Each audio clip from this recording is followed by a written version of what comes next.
Tubes. Hey, this is my 2014 Nissan Murano. It's just the base model, but that's okay. I really enjoy this car. It's a load of fun to drive, and it's just it's really comfortable with the seats and everything. It's got a dual pop-up center console, but that's not what this video is about.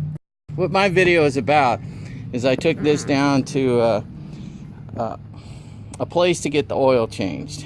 And one of the things they have to do to change the oil is they have to pull this cover off right here. Well, see these two little tabs right here up on the top, the two little holes? Well, those holes are so you can put a little clip in it and it holds it in there.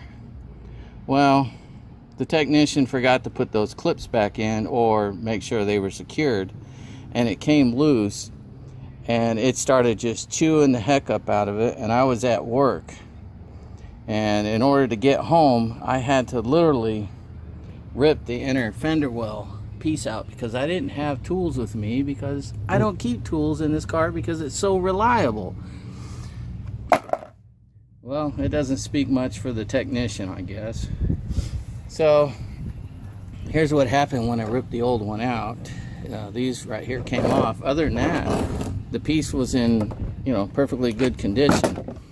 So I was able to pick up a replacement one off of eBay for like 30-40 bucks, something like that. It wasn't a big deal. But I also had to buy some clips, these right here, and I did have some left over. Now you better hope that you still have these, otherwise you're going to have to come up with something else. These are stock ones. One of them's a little broke, but it'll still work. So this is what I think the originals look like, and this is what the replacement looks like. It should be good enough, and I believe they're 10 millimeters. So you can order these in different sizes, but you need the 10 millimeter. So I went ahead and ordered up a lot more than I needed, and there was multiple sizes in it. So I'm gonna go ahead and do this today. The first thing you need to do is jack up the car and take this tire off so you have access in here to get stuff. And it looks like I still have a clip down there left over that I can reuse. So let's get this car jacked up and get to it. Right, there's one thing I forgot to mention. When you buy an aftermarket one, it's a one piece, where the Nissan is actually a two piece. So I'm actually going to do something different. Since the pack piece on my car is perfectly fine, what I'm going to go ahead and do is I'm going to put this one over the top of this one and trace it out, and then just cut that little piece off down there so I can just make it like it's an original. And here's like the little side pieces and everything. This one's obviously a lot more reinforced. I wish I had some kind of staples. I would just take these ones off and put them over here on this. I still may do that later if I need to, but I just wanted to show this to you. Let's go ahead and let's get this thing over on top of this one, line up the holes down here and trace it, and then get a pair of scissors and cut it. And for you guys that watch my videos, if you're interested, here's the 2003 Cadillac CTS that we changed this whole quarter panel out on, right up here, right up to the top of the roof rail. We cut it, went down here under the tail light, around the wheel well, and then back up. And this whole section right here has been replaced, and we painted this car with spray cans, special spray cans. So, and then also we did the roof rail up here, where this was all torn up right here. Had went through a cable barrier and skipped it right through there. And then this A-pillar right here, we had to cut holes in it, reshape it, weld it all back together, and then paint it. So when you guys want to watch that video series, it's extremely long, but it was a lot of fun. We got a lot of work done on this thing. All right, let's get back to it over here. Let's get this traced out and cut. All right, I found some staples in here right there. Check that out. So I got to pull those off. So let's get those off. I'll just straighten them up with a pair of pliers and then push them through. Alright, I pushed them through like I said, and then I just got enough space to get this under there and pull them up. Then, take this,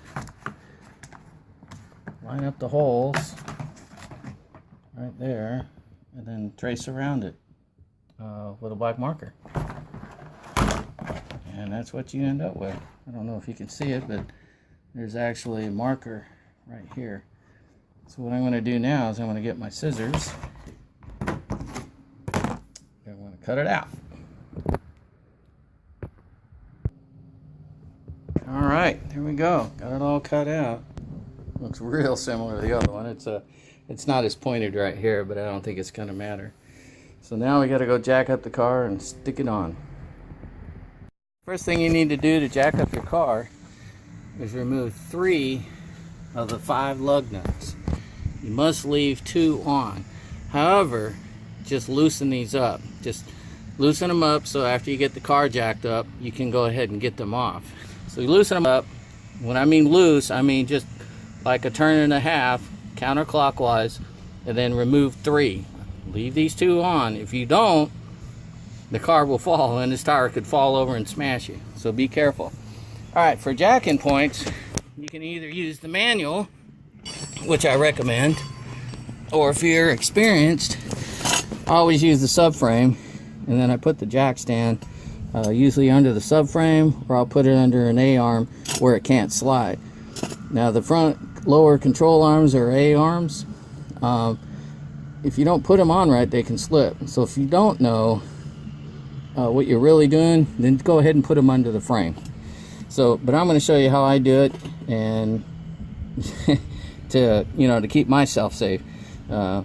Obviously this video is probably for entertainment purposes, since some of you all may not know what you're really doing and get hurt and then cite my video. Don't do that. This is how I do it, and this is what I do in order to keep myself safe. And since I don't know you, I can't say that this procedure is for you. You have to determine that for yourself.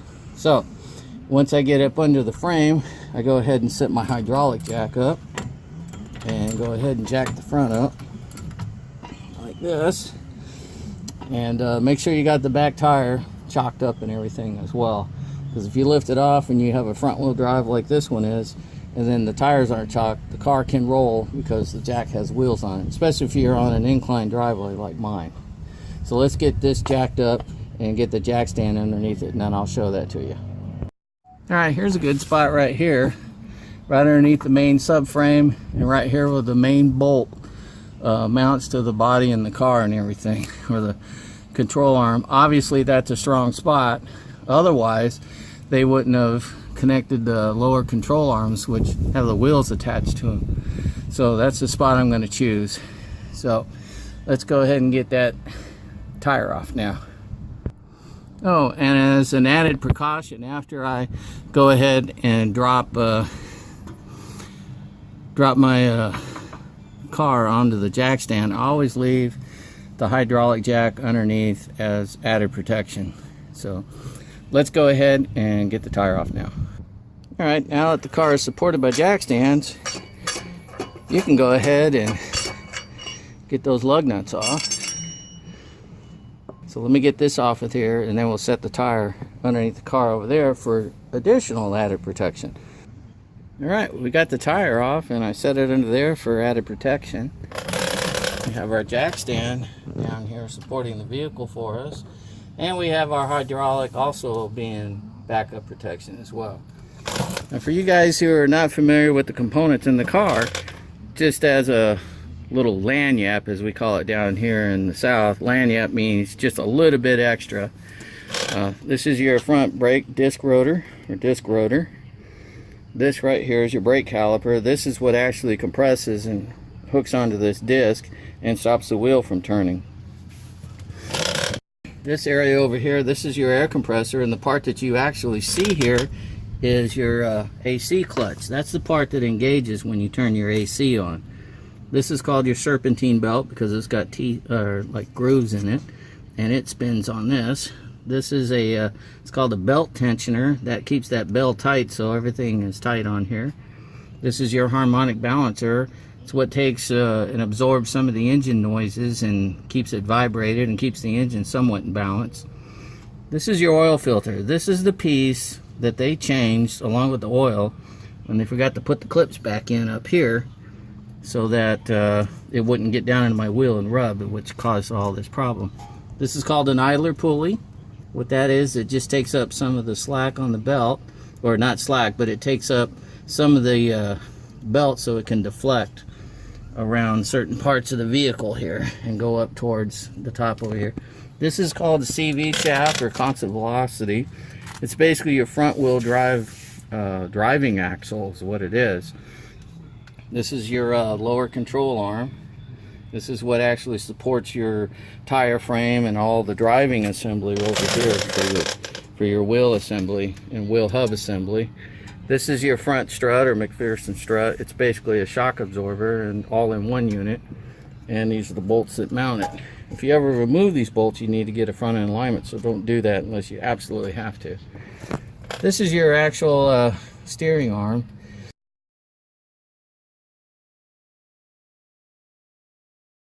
Right here, this is what controls the steering right here. And it pivots down here on these things on the bottom. That's a lower ball joint. And then the strut actually has a joint way up on top up here. So when you push this, when you turn the steering rod, this rod will go in and out, and this whole assembly will twist back and forth. This little item down here with this aluminum bracket that goes over to the motor, that right there is your passenger motor mount right there, or lower motor mount. And this is your rear control, or this is the part that actually holds the lower control arm on for you. And I see I actually have a little rip in there. See if I can show that. See a little rip right there. There's also one right here that I can stick my finger in. So this will probably have to be replaced sometime. I don't know if they use press out. It looks like they do. If not, then I'll have to change this whole arm out right here. And generally you can buy those probably around $100. You can do your work yourself if you know what you're doing.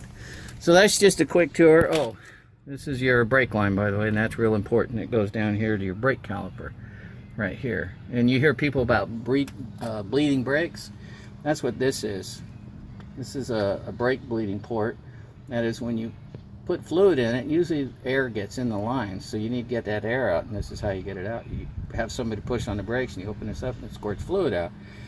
And then before they take their foot off the brake, you tighten this back up so no air can go in when they take their foot off the brake. And you do that until you get a solid stream out. Then you have to do that on 4 tires. Alright, so that's it for this little quick lanyard tour of what's going on. One more, I guess. That's your washer bottle right there.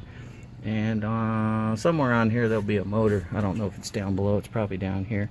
So let's go ahead and get these pieces in right here. And we're gonna get this piece in right here first. And the way it comes in. It comes in. Oh, that's right. We have to get. I have a clip left over down there that I could probably use. And to get those out, you just get a screwdriver and you get it in the little, see the little rectangle hole right there? There's one on each side. And you get that in that hole and you kind of pry it up a little bit. Sometimes they're a little booger to get. You can twist them a little bit and eventually they will pop out a little bit. This wasn't being a booger. You can see it's starting to wiggle out now. When it gets out a little bit further, typically you can get a pair of needle nose in there, like this. Real skinny needle nose. Grab that, and you can continue to separate it out. So once they come out like this, then you can go ahead and get them ready to put back in. And the way you do that is how these work is you have to pull this out a little bit. Let me get it and show you using 2 hands. Okay, when you get it out far enough, what'll happen is it'll be able to collapse like this. And this is an original. Aftermarket ones are a little bit different, but they're still similar. Let me grab one for you. Here's an aftermarket one. Same principle. As you push it in, it forces the end to spread out like that. And when it spreads out, after it locks in, it grabs on to the inside of this hole here, and then anything between this hole and this lip on this clip is going to stay there. And that's what this does. These hold it on like that. So let's go ahead and get this up in here, and we'll do the top first up in here so it'll support it while we get the bottom ones on. So let me show you how to do that. All right, to put the top on, we have to first of all get these little clips on. And the rectangle goes on the inside, by the way, in case you didn't know that. And it slides in there, and it fills in these holes. All right, let me show you a little bit about these chips, or these, let me show you about these clips. No, these aren't edible.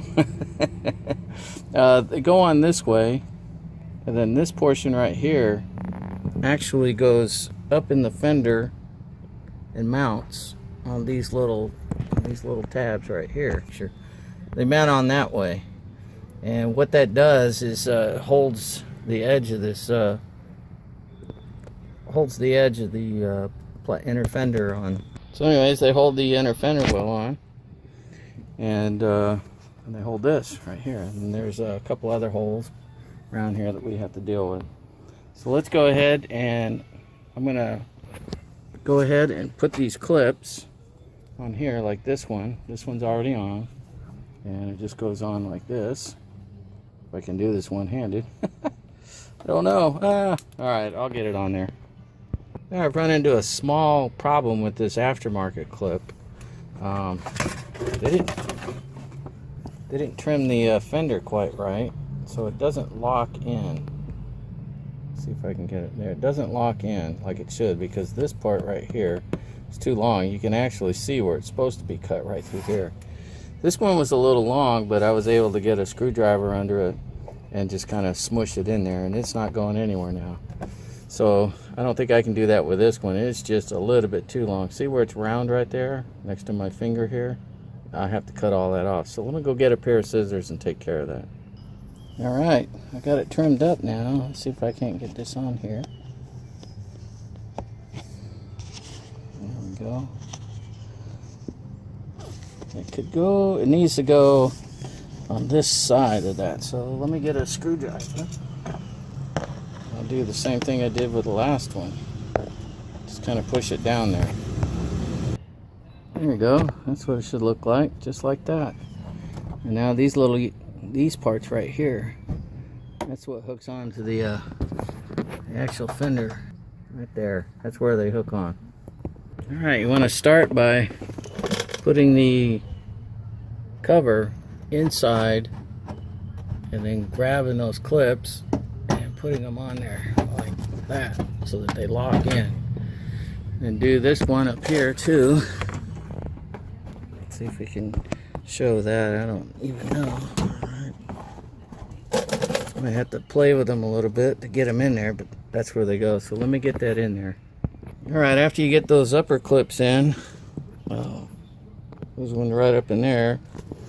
Sorry about the focus, it's kind of close. And that one back there somewhere. I don't know if you can see it or not. Yeah, there it is. Top left. I wish I could focus on it. There it is. Then you want to get these ones in up here. You might have to push them really hard. And the plastic right here goes behind the lip. So just to let you know. So let me get those in. Alright, the aftermarket doesn't always line up very well, I've noticed. So these are kind of nice because you can kind of, they have like little points on them and they'll go in there better. And then you can get them in and stick them on. And you can see where this is kind of bowed out. That's because the hole spacing must not be quite right. I'm not totally sure. So make sure you tuck this up inside like this. And now we're get over here to this side over here. And to get these ones in, you kind of grab the side here and pull it over. It's a pain in the butt, but you can do it. So let me get those in real quick. All right, second to the last one. So kind of find the hole, push up in there. You can take this off too if you want, and you can hit it like that, get it up in there, and then you can stick the spreader in there like that. Boom. Then you can use a something to just a little hammer to tap it up in there, make sure it's in there good, and give it a pull. See if it comes off, and it does it. So we got that one, that one, that one. Got this one here. Looks like we got one more right down here to get. So let me grab another clip. All right, I recommend that you take this one out and do this one first, right here, because it's just in a little plastic thing and it likes to move a lot. So get that one in, and then do your other one. Oops, sorry about that. I was watching what I was doing rather than what I was filming. All right, that seems to be hooked in there, so let's get this one in. And you can see, I don't know if you saw it, but as soon as I pushed it in there, that little plastic piece on the back side wanted to come out. And that's it back in there. So you might want to get your hands back in there and make sure they're in there real tight. So let me do that. All right, after you get those two down there done, then take this and push it up here behind your fender where it goes to help lock it in. Well, these just don't seem to lock in very good. I mean, they hold on, but we'll see. Proof will be in the driving. All right, the last thing you got to do is you got to get this piece in. The piece that actually covers up the engine here, and it keeps oil splash and rocks and stuff out of your belts and all that crap down there. So there's 4 mounts for that. There's one here, and then the 2 right here. The 2 right there go in these 2 holes. These 2 holes go in here. Oh, I'm sorry, right here and right here. And I think what happened is the guy tried to put it up in one of these up here, or just didn't get it in all the way. I'm not sure. So I'm going to go ahead and put that up there and get them in and see what happens. I think I'm going to opt to do these ones first, since they're a little more flexible. And now I can understand why on the old one it had this area was reinforced with a harder piece of plastic. It looks like this flexes a lot. So we'll see. We'll get it up and give it a shot. Alright, seem to have those 2 in, so now I'm going to get these ones in right here.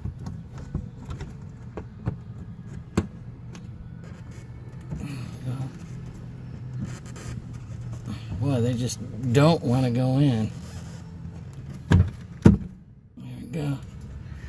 And these 2 just don't seem to stay in very well either. I mean, they won't pull out without removing the post, but they don't sit in there very well. Not like I would like. So, not too happy with the aftermarket clips, but they do work.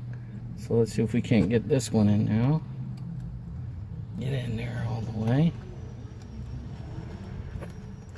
Don't like to go in, that's for sure. So there we go. Have to get me probably a little something to tap it with. A hammer.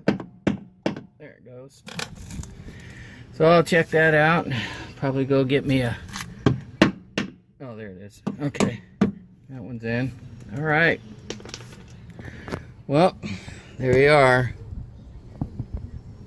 Aftermarket install of a splash shield and your oil filter cover. So this is where the oil filter is, right behind here. I don't like the way Nissan did this. I just don't think it was a good practice. I think if they were going to do this, they should have used screws and maybe some blind nuts on this, so that the technician could have used sheet metal screws or something like that, or even a hinge to where, you know, this could pull out or something, so it wouldn't fall off and get tangled up in your tires and stuff. This is just nuts. But it is what it is. Not all car manufacturers are perfect, and definitely Nissan's not perfect either. Although I do have another Nissan. If you watch my channel, you know I have a 95 four-wheel drive Pathfinder with a V6 in it. And that's got almost 300,000 miles on it. And basically all the maintenance I've done on that car is brakes, alternator, starter, battery, just the normal stuff that you would suspect. Nothing really major on that car has ever gone bad.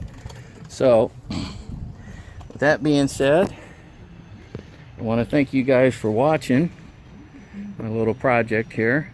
The only thing left is go ahead and put the tire on, snug up the lug nuts as good as you can, let the tire or the car down on the tire, and then tighten the lug nuts, take the board off, and then you should be done.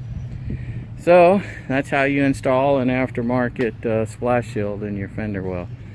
By all means, if you have any constructive criticism, I know this hasn't been a perfect video. You watched it as I was doing it, basically.